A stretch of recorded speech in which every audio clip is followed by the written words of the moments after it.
I'm Brandon Miller, and you are listening to Coach. This weekly series dives deep into the world of Clifton strengths and how they impact your daily life. Hear from certified strengths coaches on the ins and outs, quirks, and characteristics of all 34 strengths and 4 domains and how they play out in real life. Let's get started.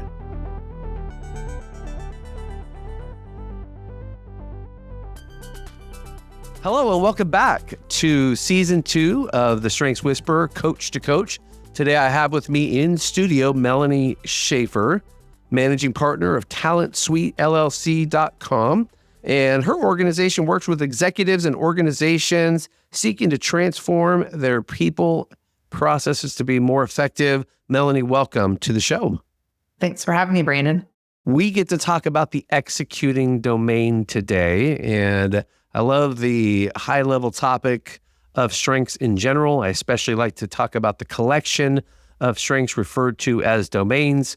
Gives us some good information about leadership, gives us some good information about teams, and in this case, we're packaging 9 of the some very common strengths and some not so common strengths in this domain. And so, Melanie, before we begin, please tell us about what you're up to and what your company is doing. We are a firm, and Talent Suite is my organization. I founded it 7 years ago, really coming out of a passion from being in the recruiting business for many years, for helping bridge, the chasm between leaders' expectations and a delivery of what they need from their people. Felt like there was a big disconnect there. And so I started Talent Suite, and our initial way of working with companies was building a common language in the organization. We use StrengthsFinder, we use Predictive Index, which is designed for fit to work. And that's where we started. And much like your business, Brandon, it really kind of mushroomed out from there as we got inside these mid-market companies that needed help with teams being able to communicate more effectively and leaders needing to be coached. And organizationally, how do we have processes to hire the right people consistently? And so over time, we've added offerings holistically to be able to solve all of their talent challenges. But it really started very similarly to yours in how we met for the very first time with a desire to help people be able to connect potential. That's right. Melanie and I met at the Gallup organization's annual summit. So that was probably 2017 or 16. Do you recall which? I think we were both pretty early adopters. Yeah, it was either 16 or 17. Absolutely. Yeah, a very hot Omaha summer, if I remember correctly. Yep. So, Melanie, I love how you just got us started when we think about the gap between leadership expectations and actual employee execution and actual engagement. And like you, we've seen this gap again and again. I was just speaking to a business owner today who's at that point as a CEO where he's realizing his limitations to impact his growing organization. So he's realizing that he can't be where they are at all times to hedge against things not being done the way he needs them to be done. And I said, oh, well, welcome to the place where you are about to find out that although you can do everything right as a leader, all of the profit inside your organization lives in the middle. It lives right in the middle. So you can do everything right, but if your expectations don't make it through the middle layer down to the people who will go and do the work, it can literally absorb all of your future potential as an org. And he said, I've known this to be true, but I didn't want to admit it. I didn't want that to be true. And I'm sure in some of your work, you find that those are conversations that we have to have when we talk with organizations and leaders about the reality of how communication works. Expectations are set. Why psychometric assessments can be very helpful in assigning work and helping to understand the dynamic of teams. I had a conversation just this morning with a leader, and he said, why do I have to spend so much time having to explain this and having to check in with people? No one did that for me. No one did that for me. And I just let him go off, and I said, okay, well, let's step back and think about how could it have looked different for you if someone did? Because here's the deal. people in the workforce today, in millennials and Zs, they demand that. So if you continue operating from your place of I never needed it, no one gave it to me, then you can expect the same results. And it's really not about generational differences. It's about communication needs that fundamentally every human has always had. It's just that Xers and boomers didn't know how to advocate for themselves. That's the way I see it. Yeah, I would say the reality that you're bringing up is something in the workplace where leaders sometimes we prickle at the idea of this notion that when someone is confused, when someone doesn't know which way to turn, their most natural base instinct is to freeze, is to stop. Because if I do nothing, then I can't be accused of doing something wrong, and I can't be accused of necessarily being lazy because I can always use the out I didn't know. So much time is wasted in this space where people just freeze. I don't know what to do. And it drives leaders crazy. We are over here going, just do something.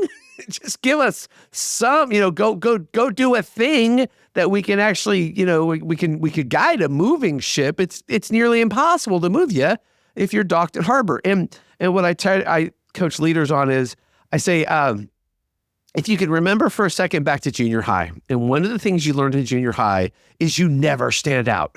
Whatever you do, don't stand out. Because if you stand out, you are the subject of ridicule. It's all coming on you. And so we learn that the fate, almost worse than death, is to be embarrassed publicly. I don't want to be embarrassed. And so we learn that lesson, and then people realize, I don't know what to do, so I'm going to just hold and wait, find something else that I can busy myself with, and I'll wait for you to come around, because the wrath of not doing it wrong is better than the wrath of just saying I didn't know what to do. And I face this with leaders all the time. And so it's that key you're describing of articulating what people need and the instructions that work in the way they need to hear it is really the biggest challenge we run into. And I'm sure you might have your own stories of that same reality playing out. I see more of the blaming in my world, and it sounds like you are seeing more of the inaction, just complete inaction. Two very different places that people are coming from in that behavior. I'm laughing because of the different sectors you and I are working in right now. Oh my gosh, isn't that the truth? The different sectors we're in, and so I can totally see the differences that can happen in industries, right? Whether it does, because we hear the blaming too. We hear, well, it's not my fault. It's not my fault. It was theirs. And that is such a common default, right? Get the heat off me. Get the heat off me, put it somewhere else. And so given this work, organizational development, workforce development, and we're working to help leaders, and we're working to help them bridge the gap of communication to their teams so that the teams are engaged, they perform at a high level, and they get results. And ultimately, we want to keep our best talent, right? And I'm sure out there in the market, you're running into similar challenges of how do we keep our best talent on these teams? Absolutely. I mean, I just saw an article yesterday that popped up that 51% of people, I don't know if you saw this in May, that Gallup published, are looking for a job. 51%. That was the most recent research that, kind of goes like this. But I was surprised it was still so high, considering all the uncertainty in the market. Yeah, we think about that. So if you just go to a team of 10 and you said, okay, which half of you won't be here in 3 to 6 months, right? And how disheartening it is as a leader to think all of the work you did to invest in the recruiting process, the hiring process, the onboarding process, the training, the engaging, the motivating, the inspiration, for someone to take all of those resources and walk out your door. And now you get to reset that process all over again. And the time it takes for us to do that, and the burden it puts on human resources, and the burden it does that I think you and I were talking recently, whoever solves this and you get that 51%, even if you cut it in half, think about the power you just gave an organization. Think about, you get that number down to a manageable 10%, 15, something that would be akin to reasonable attrition, reasonable expectations, just the reality and how much the work you do in helping to bridge communication is so vital. As of the date we're recording this, I think a lot of leaders, if they lose people, are not going to be able to replace them. So now you have that on the table that really hasn't been there the last few years, that hiring freezes and fear that's going to be in the market of, if they left, actually, why don't we just distribute that work? So there's that should be even more motivating to be an effective leader. Like if I lose this person because I'm not being effective, then I may not even get the headcount to replace them. Even taking everything you said out of the equation of taxing the system, having to go through the same process to find and train them again. That's right. And in looking at every resource we have available to us in the workplace right now is vital. Anything that we can do to continue to find ways to articulate expectations, to impact teams, to find out what creates community. Because what we're seeing, and you can share with me if you're seeing the same thing, is that people seem to have an affinity, especially when you describe our 20s and 30s into our 40s, that feeling of community that can form at work. I feel bonded. I feel connected. I feel a sense of trust here. And so if I'm to stay engaged, I want to be a part of this community that derives some value for my life. Because the days of saying work is work and life is life, we've blended this now. We've created this blend where we are watching a generation come into the market of, no, I need work to also feel like an extension of me. It has to showcase my values, my priorities, my personage, who I am and what I am about. And how do I build some community where I can feel trust and give trust and feel a sense of knowing and value and giving value? It's funny, we're going back to Gallup research, but I've listened to a podcast recently, and I was trying to remember whose it was, but they had, Jim Hartner was on there with that research about blenders and splitters at work. And it was shocking to hear that the workforce is divided 50-50, no matter which way you slice and dice the generations, between people that want to leave work and be done, don't want to think about it anymore, the splitters, and then 50% of the blenders. Across the board, didn't matter age, rate, sex, any of those things.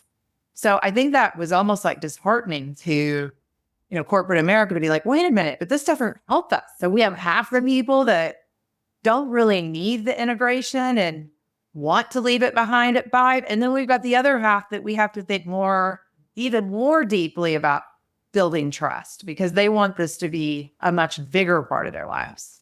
And wouldn't it be great if there's ways to predict who's who? Well, you know what? It sure will. Good thing you have a podcast that helps people learn that. Wouldn't it be great if we had some idea of people's personalities, some way to interface with them to understand, are you a splitter? I like to call those these people compartmentalize very well. They can compartmentalize work to be work, and they can compartmentalize home to be home. And then there's some of us that we blend everything. Everything runs over into each other. I'm one of those. Everything just runs in. Life is life. Life is work. And knowing that. And so we're going to dive in today to the executing domain. And so the Clifton Strengths, there are 34 identified themes of talent this season of Coach to Coach. We're talking to experts around the world about the 34 different strength themes.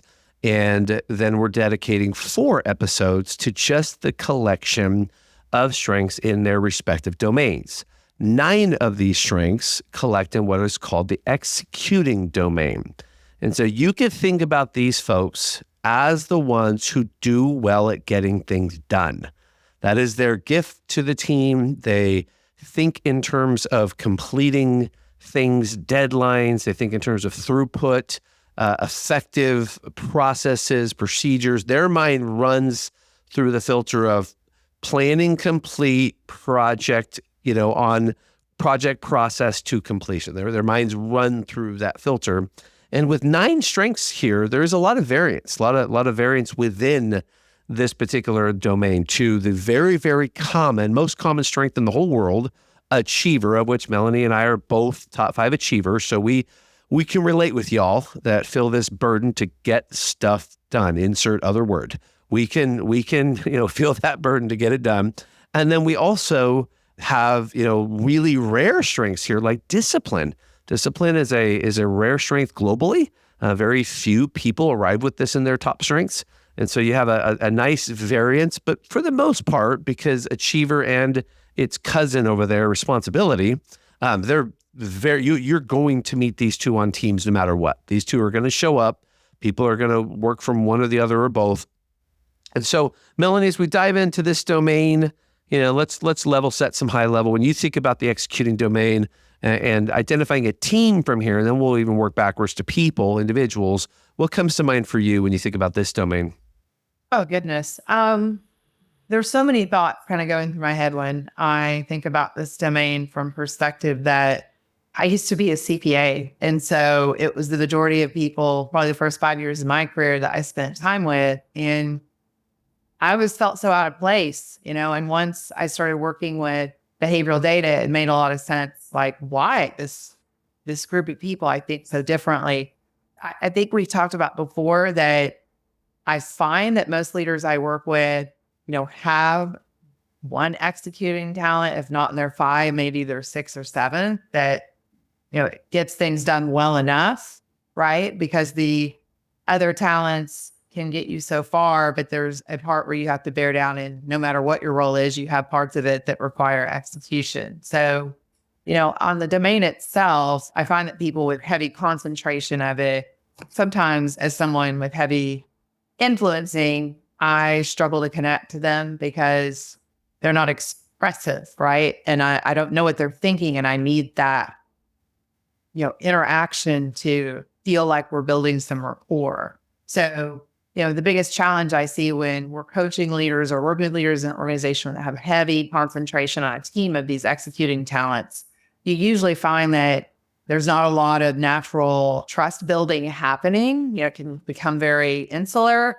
And then if they start growing to the point where they're bringing in these influencers or these relationship, heavy talents, there can start being a lot of friction because of misperceptions of intentions. Yeah. When you think about teams that really thrive on completion, they thrive on moving things through, being dependable, trusted, a ton of value placed upon reputation management. This domain very much cares that they are known as the trusted resource. They will, if they say they're going to do it, it's going to happen. They're going to be circumspect in terms of they will be careful. They will be as one of the strengths are known, deliberate in their way of approach. And because they may have really strong detail orientation or a very calculated way that they could find and solve the growth restrictive issue, they do call for voice. And interestingly enough, to your point, since we are both influence domain leaders, the way their voice comes can be very interesting because when they speak, I have learned on my team, it's important that I pause and listen carefully to this domain because what they're often bringing forward is something that we probably very much need to see because it's having impact. Now, it's not always seen all the way to conclusion. It's why they need their friends over there in the strategic thinking side. Sometimes they got to get up to the satellite view to see the big picture. But in terms of the blueprint on the ground, the project being done, their voice matters a lot. And when it starts to echo, when you hear more than one sentiment coming from here, I've learned as a leader and with people we coach, pause, take note, understand what's happening, because this domain, it's relentless. It will continue to move. It's going to move toward its outcome. You do want to understand where they need resources, where they need support, what might be getting in their way.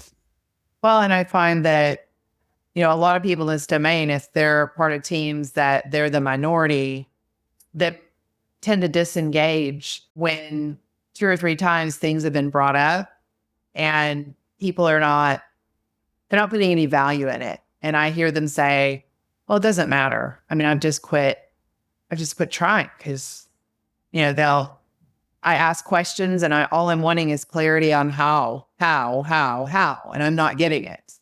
So then you're missing some of the, critical elements of a project or an initiative coming to fruition because the how people were basically silenced. Yeah, at your own peril, at your own risk as a leader, because I found it to what you're saying as well, whether in the minority or just in the shared majority. So they are a part of the puzzle. They have good representation. The other place where I've seen where it's a good watch out for leaders is that this group doesn't necessarily excel as much in soft skill activities. They do a bit better when activities have clear outcomes, clear procedures, because what they can feel like is you're using my time to do something that I may or may not agree with well, because I'm still back at my workstation thinking of what I'm not getting done today in order to do what this is. And that could be as soft as recurring meetings. It could be just as soft as over planning sessions that we're strategizing, but we're living in a level that these people are trying to pull the plan down, bring it back to task. You want me to think strategy level, you want me to think vision level, and my mind keeps going, okay, well, what's number 1, 2, and 3? Like when are we moving to task? And so a depth of understanding of what these people bring and what their value is, because they have needs that really do resonate with them. And when met, they can exceed expectations. In fact, they love to do that, love to exceed expectations. And that's a big part of the strength you gain from this. The two that I see together that seem to be superpowers yet hard kryptonite to ever kind of realize the right ways to move around it is when people have both responsibility and achiever. When those are both in their top 5 or even up like in their 7, 8, I see a lot of leaders really struggling with, they delegate details potentially, but not authority, because ultimately they want to make sure it gets done and they feel responsible to a degree it's difficult for most people to connect to, with those two strengths being so powerful in them. You're bringing up such a great point, because the power of achiever responsibility from the standpoint of trusted resource. This is someone, if they say they're going to do it, bank it. It's going to happen. And when these folks move into roles of leadership, it's very accurate to say their ability to delegate has to be a learned behavior, because it doesn't come with the package. What comes with the package is individual contribution. That's what they can control. So they can own that. So when you ask these people, when you were in work groups in school, college, high school, and the project started to go off the rails, what did you do? And what do you hear per person? If you've ever asked that, or what can you imagine, Melanie, is the answer? Project starts to go off the rails. What are they doing? I'm stepping in. I'm taking charge. I'm making sure it happens, right? That's right. And so you coach these leaders to, every time you do that, you essentially discredit, or what you create as a space where I don't trust you becomes the message to the individual or team you just did that to. And it is so difficult, nearly offensive when that's conveyed, because I was making sure it got done. It was riding on me. I had to make sure. And to the point of it, yes, this will be hard to hear. There is a point where that may need to happen because it's mission critical. And 90% of the time, it's not mission critical. If it's mission personal to your reputation, but the team actually sometimes, brace yourself, has to learn through failure. They actually have to learn by missing and finding out. And that's almost this, why? When I can prevent that, I can cause. And so there's that learning. And what I've watched, and I don't know if you've seen this, when the transition happens for a leader who is high in executing to get, I am always more effective working through my team. I am always more effective creating in this team a space where we always get further and farther together than I will ever on my own. Wow, do these become amazing leaders? Because all of a sudden, their ability to set an example with how hard they work, because they'll never be accused of laziness. That would never fly. They're never unwilling to pitch in where it's necessary. No task is beneath them. So these amazing qualities of a leader who's humble, hardworking, ready to pitch in, now you start to see that translate down into, and I'm curious how you might have seen, the best of these leaders shine through. The ones that have natural curiosity. Because if you're not curious about how do I get to the next level, then I see a lot of them, quite honestly, that don't. You can't force someone to want to be uncomfortable, because for a while they're going to be uncomfortable when they're trusting other people to do their superpower in their mind, right? So when I've seen leaders make that transition, it's been because they've had some failure that they wake up one day and, they pull the Taylor Swift, I'm the problem, it's me. But if they don't have that desire to either better themselves, or they are willing to step back from failure and finally say, all right, like, insanity's not working. I see a lot of people that have heavy executing talents that they just say leadership's not for me. And that makes me so sad. But then I have to remember, not everybody wants to be uncomfortable and get to the next level. As a coach, you want it. You want it for them. But I think the answer to your question is the ones that I've seen with the curiosity and the desire to put in the hard work, and then the willingness to be really uncomfortable for a while, like super uncomfortable. Those are the ones I've seen rise. I'll never forget a woman that has heavy executing. She's now a CFO. I think at the time she was a mid-level manager within accounting. And she told me, I just can't get out of the day-to-day. I'm trying to get to a level where I can do other things. And I'm asking her a lot of questions about, team, and, I have this great team. Do they volunteer for extras? Oh yeah, all the time. And I'm asking her all these questions that I'm like, I'm so curious. Like, if they're asking for it, help me understand, when you look at what they're doing, help me understand how you're giving them opportunities.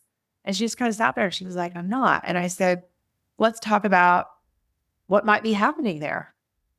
And what emotion for you, might you be feeling that prevents you from doing that? And she sat there and she said, Theo. She goes, because if I give them the stuff I'm good at and they promote me, what if I can't do it? What if I'm not good at it? I was like, oh my God, do people really feel that way? That's not that wiring, right? So that was a light bulb moment for me. That was probably 10 years ago in coaching people with these heavy executing talents. Is you phrased it well earlier, like letting go of that identity. It has to become a new identity for these people. If you're listening today and you are a high executing leader, I would say what Melanie just offered is something I have 2 watch leaders face. I have 3 executing strengths in my top 6. So very much default here naturally. And that's a real fear. It's a real fear of, will I still stand out for my ability to complete if I delegate? Will I still have relevance? Will I still be as needed and as trusted, or will I work myself to the point of irrelevance? That's a real consequence.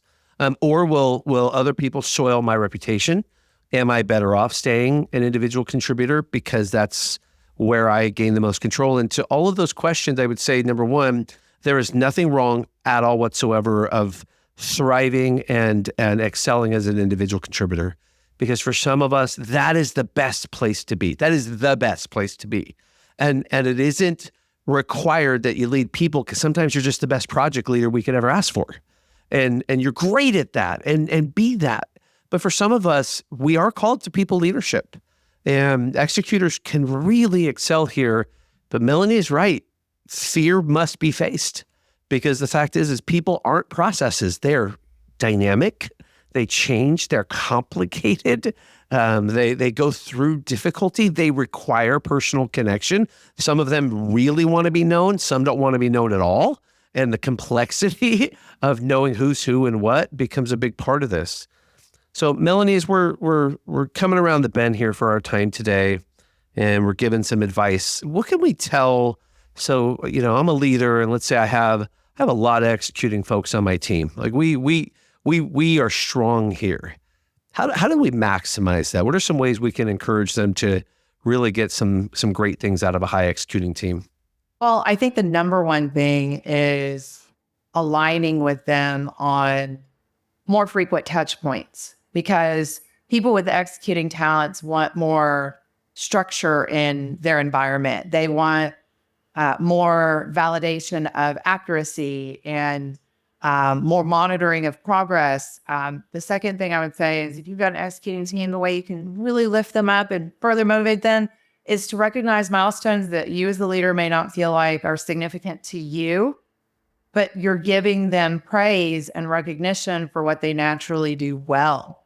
And I don't see leaders doing that enough. It's like, not until we get to the end, until we climb the whole mountain. It's like, well, if you have a huge project, but you got a milestone done this week that you're tracking, recognize people for it. I think those are kind of the two easiest things that don't cost a dime. It's time, as far as check-ins and giving them what they need, ensuring that, we're still on the right path, right? And then it's the recognition of milestones along the way, slowing down to do that for people. Yeah, and I'll tell you, Melanie's exactly right. Sometimes with this domain, you have to force a little celebration time. You have to force that, hey, we're stopping here for a minute on this nice, plateau for a second to acknowledge, look down and see how far we've come. And then actually take the time to recount the accomplishments, stack them up, give the team a chance to go, whoa, look at what we did. Look at what we accomplished, because there is such incredible value, because an executing team will build from success to success if they're given the time to recognize what they've done. I'm going to add one other point to Melanie, and it's be really wise with your use of time with a high executing team. Be wise with your meetings. Have agendas in advance to not have them walking into open-ended meetings that aren't very clear on what you expect, what our hopeful outcomes are, and time bank it. This is going to be a 30-minute meeting. Here's what we're going to accomplish, and here's what I expect you to show up with. I have found with teams and leaders in this domain, give them advance on what you want. Don't put them on the spot. Help them know in advance where we're going together, so that in the meeting, they're not, especially if you have a remote team, which many of us do, they're not also checking their emails while you're talking, also working on their project, also meaning you have their attention because you created value in the space. They want to hear what the other leaders are saying. The agenda matters to them. They are involved in the decision. Very important piece. Melanie, thank you so much. I wanted to tell our listeners again where to find you. You mentioned LinkedIn, so I know that you're out there.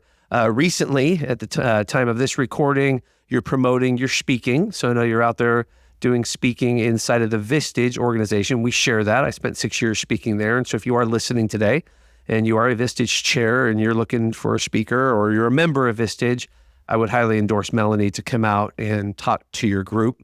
And TalentSuiteLLC.com.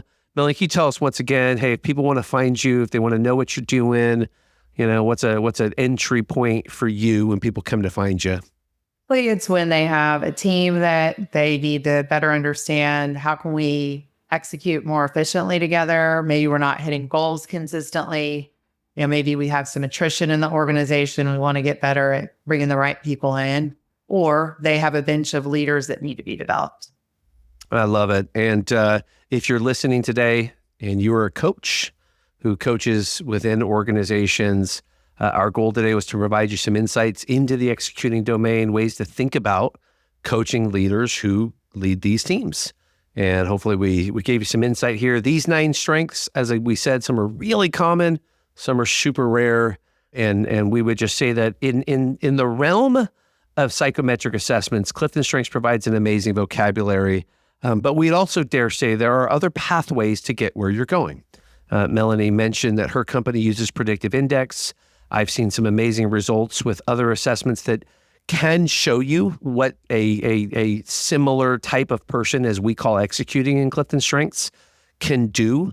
And so whatever instrument you're using to help a team or as a coach, just know that leveraged well as an expert, you can get great results because you're really giving just an extra added ability to know who people are and give them the gift of knowing who they are themselves. So Melanie, as we wrap up our time, so LinkedIn, TalentSuiteLLC.com, speaking, anything exciting coming up for you? Any projects, anything that you'd like to tell our listeners about that they might be curious to know about you? Anything that you're speaking at, writing about that would be cool for them to tune in? I'm thinking about launching a podcast. It's not out yet. So I would say if people are curious and you know where to find me, then we are doing some work with culture now where we have a 5-question survey that's based on research since 2008 that has been very powerful at providing immediate lift and clarity in an organization as to when it's the right time for change, to implement something, and to quickly gain productivity through just 5 questions. And so that's what I'm most passionate about at the moment because we're seeing such big results from it and the clarity it produces for people. So reach out to me if you want to hear more about it. It's been life-changing for a lot of our clients and their ability to get clarity of where to spend their time to get the most lift without having to launch a huge engagement survey.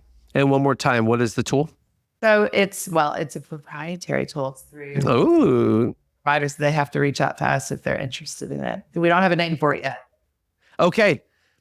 If you want to know about the unnamed proprietary tool that is used, that is a culture assessment. Wow, I'm now buying into the mystery myself.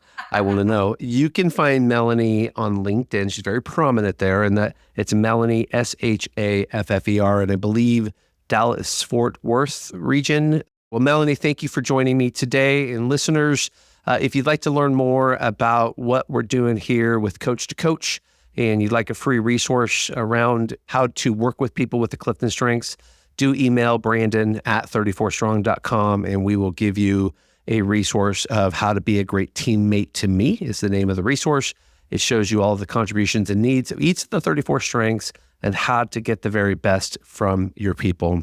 As always, dear listener, thank you for your time and attention today. We look forward to seeing you on the next episode of Coach to Coach. Thank you for tuning in to the Strengths Whisperer Coach to Coach. Please feel free to reach out to Brandon to partner with 34 Strong for collaboration opportunities to serve your employees or clients together. If you are a strengths coach, lead a strengths-based team, or are a fan of strength, we invite you to receive our complimentary resource, How to Be a Good Teammate to Me, Understanding My Contributions and Needs. Email Brandon_Miller at 34strong.com to connect, and he will gladly share this resource that will continue to unlock the power of strength.